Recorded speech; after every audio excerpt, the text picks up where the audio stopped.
हाँ जी dear students very warm welcome. Section a ਦੀ ਰਿਵੀਜ਼ਨ ਵੀਡੀਓ ਲੈ ਕੇ ਹਾਜ਼ਰ ਹਾਂ ਮੈਂ। ਅੱਜ ਦੀ ਇਸ ਵੀਡੀਓ ਦੇ ਵਿੱਚ ਅਸੀਂ ਰਿਵੀਜ਼ਨ ਕਰਨ ਜਾ ਰਹੇ ਹਾਂ ਪੋਸਟਰ ਵੇਸਟ ਔਰ ਡਾਇਲੌਗ ਵੇਸਟ, ਜਿਹੜਾ ਪੈਸੇਜ ਆਉਂਦਾ ਤੁਹਾਨੂੰ ਸੈਕਸ਼ਨ ਏ ਦੇ ਵਿੱਚ ਉਹਦੀ ਬੇਟਾ। ਇਹਦੇ ਅੰਡਰ ਸਾਨੂੰ 8 ਕੁਐਸਚਨ ਆਉਂਦੇ ਨੇ, MCQ ਬੇਸਡ ਹੀ ਆਉਂਦੇ ਨੇ। ਸੋ ਅੱਜ ਦੀ ਆਪਾਂ ਇਸ ਵੀਡੀਓ ਦੇ ਵਿੱਚ ਸੈਕਸ਼ਨ ਏ ਦੀ ਕਰਾਂਗੇ ਰਿਵੀਜ਼ਨ। ਸੋ ਕਰਦੇ ਹਾਂ start.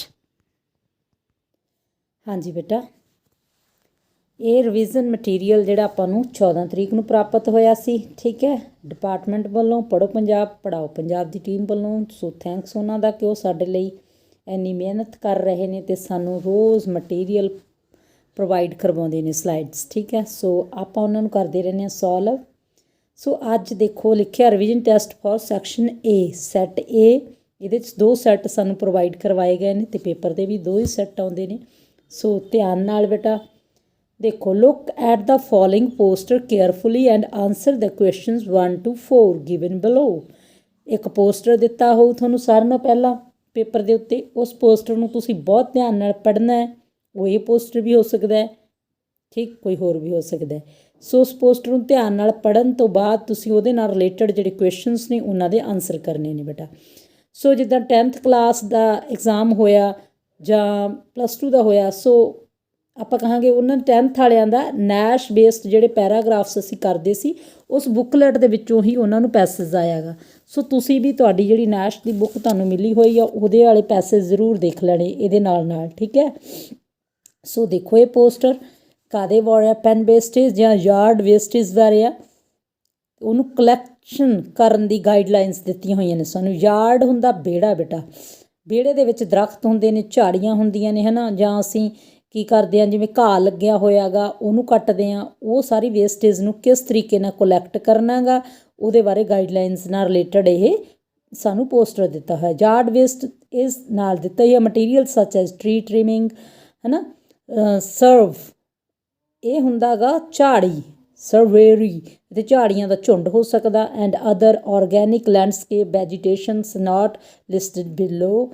So how to prepare yard waste, ਉਹਨੂੰ ਪ੍ਰਪੇਅਰ ਕਿੱਦਾਂ ਕਰਨਾ, ਮੈਂ ਇੱਥੇ ਜ਼ੂਮ ਕਰਦੀ ਹਾਂ ਤਾਂ ਕਿ ਤੁਸੀਂ ਇਸੇ ਨੂੰ ਪੜ੍ਹ ਸਕੋ। ਇੱਥੇ place yard waste is biodegradable. Biodegradable ਦਾ ਮਤਲਬ ਹੁੰਦਾ, ਇਹ ਐਡਜੈਕਟਿਵ ਆ, ਬਾਇਓਡੀਗ੍ਰੇਬਲ ਦਾ ਮਤਲਬ ਹੁੰਦਾ ਗਾ ਉਹਨੂੰ ਇਸ ਤਰੀਕੇ ਨਾਲ ਕੋਈ ਵੀ ਜਿਹੜੀ ਚੀਜ਼ ਆ ਵਾਪਸ ਸੋਇਲ ਦੇ ਵਿੱਚ ਜਾਂ ਆਪਾਂ ਕਹਿੰਦੇ ਨੇਚਰ ਦੇ ਵਿੱਚ, ਜਲ ਦੇ ਵਿੱਚ ਉਹਨੂੰ ਮਿਲਾਇਆ ਜਾਵੇ ਕਿ ਉਹ ਕੁਦਰਤ ਨੂੰ ਕੋਈ ਨੁਕਸਾਨ ਨਾ ਪਹੁੰਚਾਵੇ, ਹੈ ਨਾ। ਵਾਪਸ ਮਿੱਟੀ 'ਚ ਚੀਜ਼ ਉੱਗੀ ਹੈ, ਮਿੱਟੀ 'ਚ ਹੀ ਮਿਲ ਜਾਵੇ, ਹੈ ਨਾ, ਇਸ ਤਰੀਕੇ ਨਾਲ। ਸੋ ਅੱਗੇ ਕੀ ਲਿਖਿਆ ਹੋਇਆ, brown paper bag or bundle it with biodegradable twines. Twines means ਹੁੰਦਾ ਇੱਥੇ ਕੀ ਹੈ, ਇਹ ਸਖਤ ਧਾਗਾ, ਟਵਾਈਨ ਥਰੈਡ ਜਿਹਨੂੰ ਆਪਾਂ ਕਹਿ ਦਿੰਦੇ ਹਾਂ ਨਾ, ਇੱਕ ਸਖਤ ਧਾਗਾ ਉਹਦੇ ਨਾਲ ਬੰਨਿਆ ਜਾਵੇ ਕਿਉਂਕਿ ਉਹ ਧਾਗੇ ਨੇ ਵੀ ਗਲ ਜਾਣਾ, ਹੈ ਨਾ। In easy to handle bundles may be no longer than 5 feet in length. Bundles may not weight more than 30 pounds each. Bundle may not exceed 6 inch in diameters. ਸੋ ਇਹਨਾਂ ਗੱਲਾਂ ਦਾ ਧਿਆਨ ਰੱਖਣਾ ਕਿਉਂਕਿ ਇਹਨਾਂ ਨਾਲ ਰਿਲੇਟਡ ਕੁਐਸਚਨ ਪੁੱਛੇ ਜਾਣਗੇ। Once prepared, yard waste must be placed at the curb means ਜਿਹੜਾ ਕੋਈ ਤੁਸੀਂ ਟੋਆ ਪੁੱਟਿਆ ਜਾਂ ਜਿੱਥੇ ਤੁਸੀਂ ਉਹਨੂੰ ਸਟੋਰ ਕਰਨਾ, ਨਿਯੰਤਰਣ ਕਰਕੇ ਰੱਖਣਾ, ਹੈ ਨਾ, ਇਕੱਠਾ ਕਰਕੇ। on scheduled pick up day before 6:30 AM. An unlimited number of bags or bundles may be placed at the curb. ਸੋ ਇਹ ਅਸੀਂ ਗਾਈਡਲਾਈਨਸ ਪੜ੍ਹ ਲਈਆਂ। ਹੁਣ ਉਸ ਤੋਂ ਬਾਅਦ don't place these items out of yard waste collection. Means ਇਹਨਾਂ ਚੀਜ਼ਾਂ ਨੂੰ ਤੁਸੀਂ ਯਾਰਡ ਵੇਸਟ ਦੇ ਵਿੱਚ ਹੀ ਕਲੈਕਟ ਕਰਨਾ, ਉਹਨਾਂ ਤੋਂ ਬਾਹਰ ਨਹੀਂ ਕਰਨਾ, ਓਕੇ। ਤੋ ਜਿਵੇਂ ਗਰਾਸ ਕਲਿੱਪਿੰਗਸ ਹੋ ਗਈਆਂ, ਘਾਹ ਲੱਗਿਆ ਵਾ, ਤੁਹਾਨੂੰ ਦੱਸਿਆ ਘਾਹ ਕੱਟਿਆ ਜਾਂਦਾ, ਹੈ ਨਾ, ਉਹਦਾ ਉੱਪਰਲਾ ਹਿੱਸਾ ਹੋ ਗਿਆ, ਜਾਂ ਫਰੂਟਸ ਦੇ ਉੱਪਰਲੇ ਸਿਲਕੇ ਹੋ ਗਏ। ਟਰੀ ਟ੍ਰਿਮਿੰਗ, ਟਰੀ ਨੂੰ ਅਸੀਂ ਛਾਂਟ ਦਿੰਦੇ ਹਾਂ, ਸਟੈਮਸ ਉਹਦੀਆਂ, ਉਹਨਾਂ ਨੂੰ ਉਹ ਵਾਲੀਆਂ ਹੋ ਗਈਆਂ, ਜਾਂ ਡਰਟ ਜਾਂ ਸਟੋਨਸ ਵਗੈਰਾ ਹੋ ਗਏ, ਹੈ ਨਾ। So please prepare your yard waste properly. Yard waste is a plastic bag in plastic bag will not be collected. ਹੁਣ ਇਹ ਗੱਲ ਨੂੰ ਧਿਆਨ ਨਾਲ, ਪਲਾਸਟਿਕ ਬੈਗ ਉਹਦੇ ਲਈ ਨਹੀਂ ਤੁਸੀਂ ਯੂਜ਼ ਕਰਨੇ, ਜਾਂ ਪੇਪਰ ਬੈਗ ਯੂਜ਼ ਕਰਨੇ ਆ, ਜਾਂ ਉਹਦੇ ਬੰਡਲਸ ਬਣਾਉਣੇ ਆ ਬਾਇਓਡੀਗ੍ਰੇਬਲ ਥਰੈਡ ਦੇ ਨਾਲ, ਓਕੇ। ਲਓ ਜੀ, ਹੁਣ ਆਪਾਂ ਇਹਦੇ ਕੁਐਸਚਨਸ ਦੇਖਦੇ ਹਾਂ। But are yard waste collecting guidelines ਕੀ ਨੇ ਸਾਡੀ ਉਹਦੇ ਲਈ collecting guidelines. First are to place it in a bundle or a brown biodegradable paper bag. Each bundle should not more than 30 pound in weight. Plastic bag can also be used both A and B। ਦੇਖੋ plastic bag ਵਾਲਾ ਤਾਂ ਉਹਨਾਂ ਨੇ ਉੱਪਰ clear cut ਲਿਖਿਆ ਹੋਇਆ ਕਿ ਉਹ ਯੂਜ਼ ਨਹੀਂ ਕਰਦਾ। ਸੋ ਪਹਿਲੀਆਂ ਦੋਨੋਂ ਗੱਲਾਂ ਠੀਕ ਨੇ, ਇਸ ਲਈ ਅਸੀਂ ਡੀ ਆਪਸ਼ਨ ਚੂਜ਼ ਕੀਤੀ ਆ ਜਿਹਦੇ 'ਚ ਲਿਖਿਆ both A and B। Okay, second question ਆ what is the right time to place the yard waste in curve.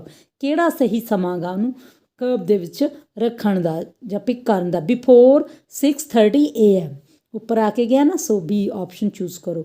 Yard waste includes ਕਿਹੜੀਆਂ ਕਿਹੜੀਆਂ ਚੀਜ਼ਾਂ ਹੁੰਦੀਆਂ ਨੇ ਇੱਥੇ, ਜੇ ਜਿੰਨੀਆਂ ਤਿੰਨੋਂ ਚੀਜ਼ਾਂ ਦਿੱਤੀਆਂ ਟੀ ਟ੍ਰਿਮਿੰਗ ਹੈ ਨਾ, ਸ਼ਰਬਰੀ, ਔਰਗੈਨਿਕ, ਲੈਂਡਸਕੇਪ, ਵੈਜੀਟੇਸ਼ਨ, ਇਹ ਸਾਰੀਆਂ ਹੀ ਉਹਦੇ ਵਿੱਚ ਹੁੰਦੀਆਂ ਨੇ। So all of these d option choose ਕਰਾਂਗੇ।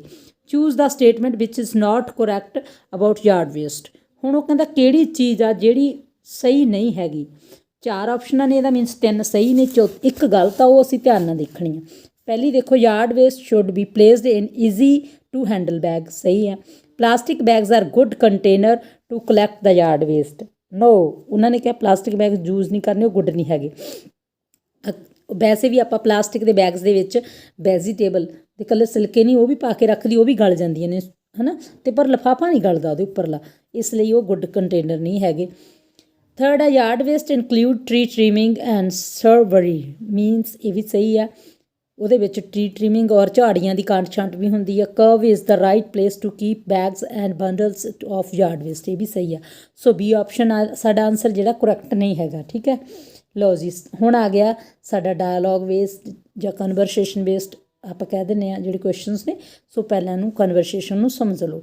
ਦੋ ਪੈਸੇਂਜਰਸ ਦੇ ਵਿੱਚ ਗੱਲ ਹੋ ਰਹੀ ਆ। ਪੈਸੇਂਜਰ ਮੀਨਸ ਯਾਤਰੀ। ਪਹਿਲਾ ਯਾਤਰੀ ਕਹਿੰਦਾ ਗੁੱਡ ਮੋਰਨਿੰਗ ਸਰ, ਦੂਜਾ ਵੀ ਕਹਿੰਦਾ ਗੁੱਡ ਮੋਰਨਿੰਗ। ਫਿਰ ਪਹਿਲਾ ਕਹਿੰਦਾ can you tell me how many hour will take to reach Delhi from here. ਇੱਥੇ ਪਹੁੰਚਣ ਲਈ ਦਿੱਲੀ ਤੋਂ ਕਿੰਨੇ ਘੰਟੇ ਲੱਗਣਗੇ ਉਹਨੇ ਪੁੱਛਿਆ।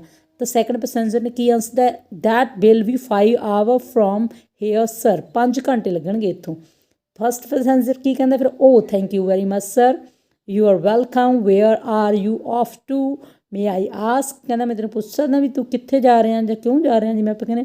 ਸੋ ਸੈਕਿੰਡ ਪੈਸੇਂਜਰ ਕਹਿੰਦਾ I am off to Delhi to attend my daughter's wedding, ਕੀ ਕਰਨ ਜਾ ਰਿਹਾ, ਡਾਟਰ ਦੀ ਮੈਰਿਜ ਅਟੈਂਡ ਕਰਨ ਜਾ ਰਿਹਾ। ਓਕੇ, ਫਸਟ ਫਿਰ ਕੀ ਕਹਿੰਦਾ, that's very good to hear, congratulations, I am going there on a business tour. ਕੌਣ ਜਾ ਰਿਹਾ ਬਿਜ਼ਨਸ ਟੂਰ 'ਤੇ, ਪਹਿਲੇ ਵਾਲਾ। Okay, oh I see that sort of business do you do, ਤੁਸੀਂ ਕਿਸ ਤਰੀਕੇ ਦਾ ਬਿਜ਼ਨਸ ਕਰਦੇ ਹੋ। I do marketing sir, marketing 'ਚ ਮੈਂ। ਉਹ ਕਹਿੰਦਾ well then good luck for your visit, thank you very much sir. So ਹੁਣ ਇਹ ਗੱਲ ਹੋ ਗਈ ਉਹਨਾਂ ਦੇ ਵਿਚਕਾਰ। ਲਓ ਜੀ ਹੁਣ ਦੇਖੋ questions. How long will passenger 1 take to reach Delhi, ਕਿੰਨੇ ਘੰਟੇ ਲੱਗਣਗੇ ਦਿੱਲੀ ਪਹੁੰਚਣ ਲਈ। ਉਹਨੇ ਦੱਸਿਆ ਸੀ ਨਾ 5 ਘੰਟੇ। ਸੋ ਸੈਕਿੰਡ ਆਪਸ਼ਨ ਚੂਜ਼ ਕਰਾਂਗੇ ਅਸੀਂ B. By is passenger second, ਇੱਥੇ 2 ਲਿਖਿਆ, ਟਰੈਵਲਿੰਗ ਟੂ ਡੈਲੀ, ਕਿਉਂ ਜਾ ਰਿਹਾ Delhi, to attend his daughters wedding, C option choose ਕਰੋ। ਨੈਕਸਟ ਕੁਐਸਚਨ ਆ who does the marketing business, ਕੌਣ ਆ ਮਾਰਕੀਟਿੰਗ 'ਚ, ਪੈਸੇਂਜਰ 1, ਸੋ ਇਹ ਆਪਸ਼ਨ ਚੂਜ਼ ਕਰਾਂਗੇ। ਨੈਕਸਟ ਆ how was the conversation between the 2 passengers, ਕਿਸ ਤਰੀਕੇ ਦੀ ਕਨਵਰਸੇਸ਼ਨ ਰਹੀ ਦੋਨਾਂ ਦੇ ਵਿਚਕਾਰ। ਹੁਣ ਸਾਰੇ ਆਪਸ਼ਨਾਂ ਨੂੰ ਧਿਆਨ ਨਾਲ ਦੇਖੋ। ਪਹਿਲਾਂ ਹੈਲਦੀ ਐਂਡ ਗੁੱਡ ਆਪਾਂ ਟਿਕ ਲਾਇਆ ਹੋਇਆ, ਬਟ ਅਗਲਿਆਂ ਨੂੰ ਵੀ ਦੇਖੋ। ਵੈਰੀ ਲਾਊਡ ਐਂਡ ਨੋਇਜ਼ ਸੀ, ਬਹੁਤ ਸ਼ੋਰ ਸ਼ਰਾਬੇ ਵਾਲੀ ਅਤੇ ਲਾਊਡ ਆਵਾਜ਼ ਸੀ, ਨੋ। ਅਨਇੰਟਰਸਟਿੰਗ ਸੀ, ਨੋ। ਡਲ ਐਂਡ ਬੋਰਿੰਗ ਸੀ, no. So healthy and good ਦੇ ਨਾਲ ਜਾਵਾਂਗੇ ਅਸੀਂ, ਆਪਸ਼ਨ ਏ ਚੂਜ਼ ਕਰਾਂਗੇ। ਇਹ ਹੋ ਗਿਆ ਸੈੱਟ 1। ਸੈੱਟ 2 ਦੇ ਵਿੱਚ ਪੋਸਟਰ ਦਿੱਤਾ ਸੇ ਨੋ ਟੂ ਪਲਾਸਟਿਕ, ਹੈ ਨਾ। ਇਹਦੇ ਨਾਲ ਦੇਖੋ ਹੁਣ ਸਾਰਾ ਕੁਛ ਦਿੱਤਾ ਜਿਹੜਾ ਉਹਨੂੰ ਧਿਆਨ ਨਾਲ ਪੜ੍ਹ ਲਓ। Non biodegradable, burning causes air pollution, dumping polybags pollutes environment, ਉੱਥੋਂ ਥੋੜ੍ਹਾ ਮਿਟਿਆ ਹੋਇਆ। Toxic chemicals cause lungs cancer, instead use paper bags, jute bag, cloth bags. Don't be drastic, say no to plastic. Okay, ਲਓ ਜੀ ਹੁਣ ਇਹ ਹੋ ਗਿਆ। ਪਹਿਲਾ ਹੀ ਕੁਐਸਚਨ ਦੇਖੋ, number 1 dash can be used in the place of plastic bags, plastic bag ਦੀ ਜਗ੍ਹਾ 'ਤੇ ਕੀ ਯੂਜ਼ ਕਰਨਾ ਚਾਹੀਦਾ। ਉੱਪਰ ਸਾਨੂੰ ਦਿੱਤਾ paper bag, jute bag, cloth bags, ਠੀਕ ਹੈ। ਹੁਣ ਇੱਥੇ ਸਾਡੇ ਕੋਲ 2 ਆਪਸ਼ਨਸ ਨੇ, 2 ਗਾਇਬ ਨੇ ਇੱਥੋਂ, ਹੈ ਨਾ। ਮਿਸਪ੍ਰਿੰਟ ਹੋ ਗਈਆਂ, ਆਈ ਡੋਂਟ ਨੋ ਕਿੱਧਰ ਗਈਆਂ। ਸੋ ਜੂਟ ਬੈਗ ਔਰ ਕਲੌਥ ਬੈਗ ਦੋਨੋਂ ਠੀਕ ਨੇ। ਇੱਕ ਤਾਂ ਇਹਦੀ ਇਹ ਦੂਜੀਆਂ ਦੋ ਆਪਸ਼ਨ ਬਣ ਸਕਦੀਆਂ ਨੇ। ਸੀ 'ਚ ਅਸੀਂ ਜਿਵੇਂ ਮੈਂ ਲਿਖਿਆ ਬੋਥ ਏ ਐਂਡ ਬੀ, ਡੀ 'ਚ ਨਨ, ਜਾਂ ਫਿਰ ਸੀ ਦੇ ਵਿੱਚ ਕਲੋਥ ਬੈਗ ਤਾਂ ਲਿਖਿਆ ਹੀ ਹੋਇਆ ਸੀ, ਪੇਪਰ ਬੈਗ ਲਿਖ ਕੇ ਡੀ ਆਪਸ਼ਨ ਹੋਵੇ ਆਲ ਦਾ ਅਬਵ। ਸੋ ਫਿਰ ਤੁਸੀਂ ਧਿਆਨ ਨਾਲ ਦੇਖਣਾ ਦੂਜੀਆਂ ਦੋ ਆਪਸ਼ਨਸ ਕਿਹੜੀਆਂ ਨੇ, ਉਸ ਹਿਸਾਬ ਨਾਲ ਆਨਸਰ ਚੂਜ਼ ਕਰਨਾ। ਓਕੇ, ਇੱਥੇ ਮੈਂ ਹੁਣ ਜਿਹੜੀਆਂ ਦਿੱਤੀਆਂ ਨੇ ਉਹਨਾਂ 'ਚੋਂ ਸੀ ਚੂਜ਼ ਕੀਤਾ। Chemicals present in plastic can cause cancer of, ਜਿਹੜੇ ਪਲਾਸਟਿਕ ਦੇ ਵਿੱਚ ਕੈਮੀਕਲ ਹੁੰਦੇ ਆ ਉਹਨਾਂ ਨਾਲ ਕਿਹੜਾ ਕੈਂਸਰ ਹੁੰਦਾ? Lungs cancer. ਅਸੀਂ ਉੱਪਰ ਪੜ੍ਹ ਕੇ ਆਏ ਹਾਂ, ਸੋ ਇਹ ਆਨਸਰ ਚੂਜ਼ ਕਰੋ। ਵਾਟ is the reason behind air pollution, air pollution ਦੇ ਪਿੱਛੇ ਕਿਹੜਾ ਰੀਜ਼ਨ ਬਿਹਾਈਂਡ ਆ ਛੁਪਿਆ ਹੋਇਆ ਗਾ? ਬਰਨਿੰਗ ਆਫ ਪਲਾਸਟਿਕ, ਪਲਾਸਟਿਕ ਨੂੰ ਜਲਾਉਣ ਵਾਲਾ। ਉੱਪਰ ਅਸੀਂ ਸਿਰਫ ਪੋਸਟਰ ਨਾਲ ਰਿਲੇਟਡ ਹੀ ਚੱਲਣਾ, ਉਦੋਂ ਬਾਹਰ ਨਹੀਂ ਜਾਣਾ। ਸੋ ਸੀ ਆਪਸ਼ਨ ਚੂਜ਼ ਕਰਾਂਗੇ। What is the antonym of the word biodegradable, biodegradable ਦਾ ਨੋਨ ਬਾਇਓਡੀਗ੍ਰੇਬਲ ਆ ਜਾਊਗਾ। ਸੋ ਇਹ ਆਪਸ਼ਨ ਚੂਜ਼ ਕਰ ਲਾਂਗੇ। ਲਓ ਜੀ, ਹੁਣ ਅਗਲੀ ਆ ਗਈ ਡਾਇਲੋਗ ਦੋ ਜਣਿਆਂ ਦੇ ਵਿਚਕਾਰ, ਕਿਹਦੇ ਵਿੱਚ ਆ? ਮੀਨਾ ਔਰ ਰਾਹੁਲ ਦੇ ਵਿਚਕਾਰ ਆ। ਸੋ ਧਿਆਨ ਨਾਲ ਡਾਇਲੋਗ ਨੂੰ ਸੁਣੋ ਅਤੇ ਫਿਰ ਆਪਾਂ ਕਰਾਂਗੇ ਇਹਦੇ questions. Meena, hi how are you? Rahul ਕਹਿੰਦਾ I am fine. Meena, you look worried, is there any problem? You can share it with me. Rahul ਫਿਰ ਹੁਣ ਕੀ ਕਹਿੰਦਾ? Actually I am worried about my exams, there is only 1 week left for it and I think I have not studied anything. I am feeling nervous. ਕੀ ਕਿਹਾ ਉਹਨੇ? ਕਹਿੰਦਾ exam ਆਉਣ ਵਾਲੇ ਨੇ, ਮੈਂ ਉਹਨਾਂ ਨੂੰ ਲੈ ਕੇ ਵਰੀਡ ਹਾਂ।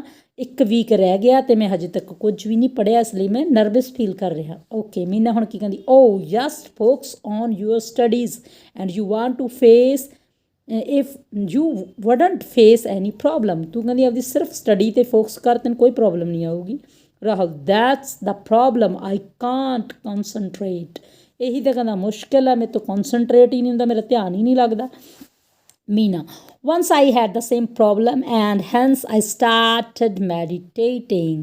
ਕਹਿੰਦੀ ਇੱਕ ਵਾਰ ਮੈਨੂੰ ਵੀ ਇਹ ਪ੍ਰੋਬਲਮ ਆਈ ਸੀ ਅਤੇ ਮੈਂ ਮੈਡੀਟੇਸ਼ਨ ਸ਼ੁਰੂ ਕਰਤੀ ਸੀ। It had an amazing effect on my concentration power.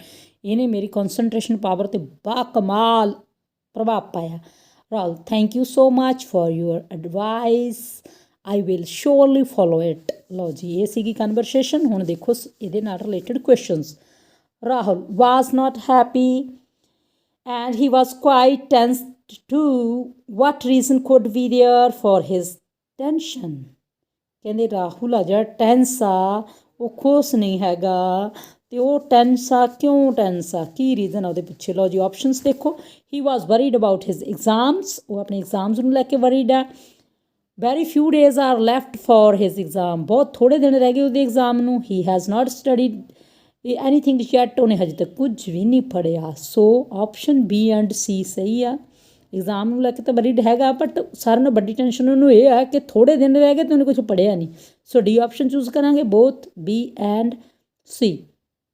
Meena want to support Rahul and try to comfort him with some tips, which of the following tips should he follow.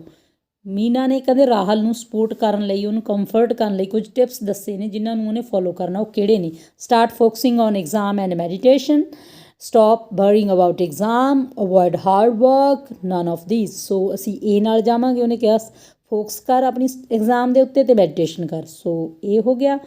Next ਵਾ ਨਾ, Meena succeed in overcoming her weakness and she suggested the same to Rahul. What was the method she used for it. ਉਹ ਕਹਿੰਦੇ ਉਹ ਵੀ ਇੱਕ ਵਾਰੀ ਆਪਣੀ ਇਸ ਕਮੀ 'ਤੇ ਕਾਬੂ ਪਾ ਚੁੱਕੀ ਆ। ਕੌਣ? ਮੀਨਾ। ਅਤੇ ਰਾਹੁਲ ਨੂੰ ਵੀ ਉਹਨੇ ਸੁਜੈਸਟ ਕੀਤਾ। ਕਿਹੜਾ ਮੈਥਡ ਕੀਤਾ? ਸੀ ਸਟਾਰਟਡ ਮੈਡੀਟੇਸ਼ਨ, ਉਹਨੇ ਮੈਡੀਟੇਸ਼ਨ ਸਟਾਰਟ ਕੀਤੀ ਸੀ, ਉਹੀ ਉਹਨੂੰ ਸੁਜੈਸਟ ਕੀਤੀ ਆ। ਸੋ ਇਹ ਆਪਸ਼ਨ ਚੂਜ਼ ਕਰਾਂਗੇ। In the conversation the word concentrate means the same as, concentrate ਦਾ ਮਤਲਬ ਕੀ ਆ? ਧਿਆਨ ਲਾਉਣਾ। ਫੋਕਸ, ਇੱਥੇ ਕਿਹੜਾ ਵਰਡ ਉਹਦੇ ਬਰਾਬਰ ਦਾ ਕਿਹੜਾ ਵਰਡ ਸਿਨੋਨਿਮ ਕਿਹੜਾ ਗਾ? ਫੋਕਸ। ਸੋ ਬੀ ਆਪਸ਼ਨ ਦੇ ਨਾਲ ਜਾਵਾਂਗੇ ਅਸੀਂ। ਸੋ ਇਹ ਸੀ ਬੇਟਾ ਤੁਹਾਡਾ ਰਿਵੀਜ਼ਨ ਮਟੀਰੀਅਲ ਰਜਨੀ ਸੋਢੀ ਜੀ ਦੁਆਰਾ ਜਿਹੜਾ ਪ੍ਰਪੇਅਰ ਕਰਕੇ ਸਾਨੂੰ ਭੇਜਿਆ ਗਿਆ ਗਾ। ਥੈਂਕਸ ਮੈਮ ਕਿ ਤੁਸੀਂ ਸਾਡੇ ਲਈ ਇਹ ਮਟੀਰੀਅਲ ਤਿਆਰ ਕੀਤਾ। ਠੀਕ, ਆਪਾਂ ਤੁਹਾਨੂੰ ਸੋਲਵ ਕਰ ਦਿੱਤਾ ਇੱਥੇ ਤੁਹਾਡੇ ਲਈ। ਸੋ ਇਹਨੂੰ ਧਿਆਨ ਨਾਲ ਦੇਖ ਲਓ ਬੇਟਾ ਅਤੇ ਕਰ ਲਓ ਲਰਨ। ਆਈ ਹੋਪ ਕਿ ਇਹ ਤੁਹਾਨੂੰ ਬਹੁਤ ਮਦਦ ਦੇਣ ਵਾਲਾ ਪੇਪਰ ਦੇ ਵਿੱਚ। ਸੋ ਸੈਕਸ਼ਨ ਏ ਵੀ ਸੋਲਵ ਹੋ ਗਿਆ। ਠੀਕ, ਸੈਕਸ਼ਨ ਬੀ ਸੋਲਵ ਹੋ ਗਿਆ ਜਿਹਦੇ ਵਿੱਚ ਟੈਕਸਟ ਬੁੱਕ ਨਾਲ ਰਿਲੇਟਡ ਕੁਐਸਚਨਸ ਨੇ। ਸੈਕਸ਼ਨ ਸੀ ਸੋਲਵ ਹੋ ਗਿਆ ਜਿਹਦੇ 'ਚ ਵੋਕੈਬਲਰੀ ਹੈ। ਠੀਕ, ਜਿਹ 'ਤੇ 23 ਔਰ 24ਵਾਂ ਕੁਐਸਚਨ ਆ। ਉਸ ਤੋਂ ਬਾਅਦ ਜਿਹੜਾ ਸੈਕਸ਼ਨ ਡੀ ਆ ਉਹਦੇ 2 ਪਾਰਟ ਨੇ। ਇੱਕ ਪਾਰਟ ਮੈਂ ਸੋਲਵ ਕਰਤਾ ਜਿਹਦੇ 'ਚ ਟਰਾਂਸਲੇਸ਼ਨ ਆ, ਜਿਹ 'ਚ 25 ਤੋਂ ਲੈ ਕੇ 28 ਤੱਕ ਕੁਐਸਚਨ ਨੇ। ਹੁਣ 29 ਤੋਂ ਲੈ ਕੇ ਜਿਹੜੇ ਮਗਰਲੇ 40 ਤੱਕ ਕੁਐਸਚਨ ਨੇ ਗ੍ਰਾਮਰ ਦੇ, ਉਹ ਅਗਲੀ ਵੀਡੀਓ ਦੇ ਵਿੱਚ ਮੈਂ ਤੁਹਾਡੇ ਲਈ ਸੋਲਵ ਕਰਕੇ ਪਾਵਾਂਗੀ। So bye bye. ਸਾਰੀਆਂ ਵੀਡੀਓਜ਼ ਨੂੰ ਧਿਆਨ ਨਾਲ ਦੇਖ ਲਓ ਔਰ ਕਰ ਲਓ ਲਰਨ ਬੇਟਾ। ਵੀਡੀਓ ਸ਼ੇਅਰ ਕਰਨੀ ਨਹੀਂ ਭੁੱਲਣੀ ਦੋਸਤਾਂ ਨਾਲ, ਉਹਨਾਂ ਨੂੰ ਵੀ ਫਾਇਦਾ ਹੋਣਾ ਚਾਹੀਦਾ। ਓਕੇ।